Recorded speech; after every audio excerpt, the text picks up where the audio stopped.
Presented by Mathri Express Music.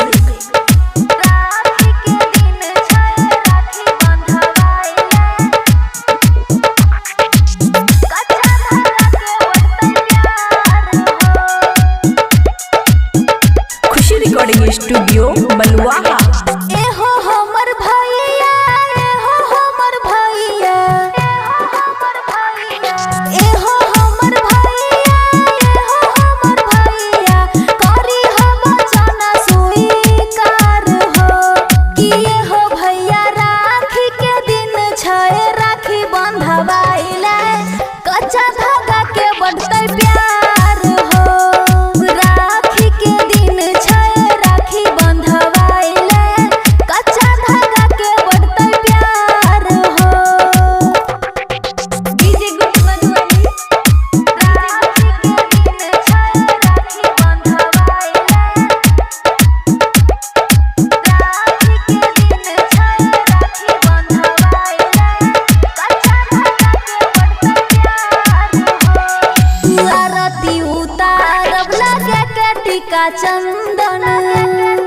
चंदन भाई बहिन के अटूट हो छै बंधन। आरती उतारब लगे के टीका चंदन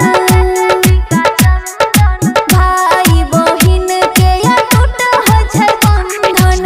एहो हमर भैया बढ़ावा तू कलैया, एहो हमर भैया बढ़ावा तू कलैया।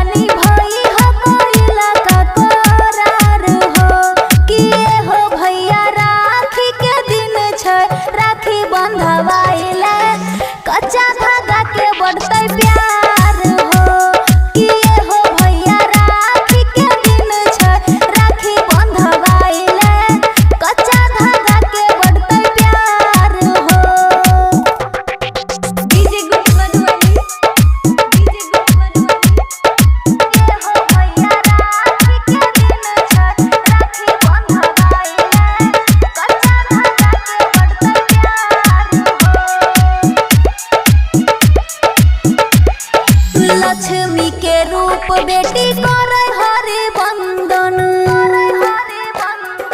माता पिता भाई के नहीं घटे कभी अंधन।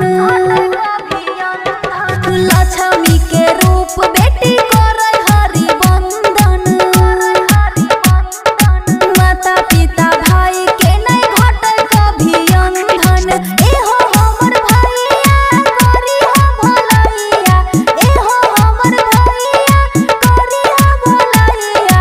खुशियाँ तू दी हो हजार हो कि एहो भैया राखी के दिन छै, राखी बंधवाइले कच्चा धागा के बढ़ते प्यार हो कि एहो भैया राखी के दिन छै, राखी बंधवाइले कच्चा धागा के बढ़ते प्यार हो।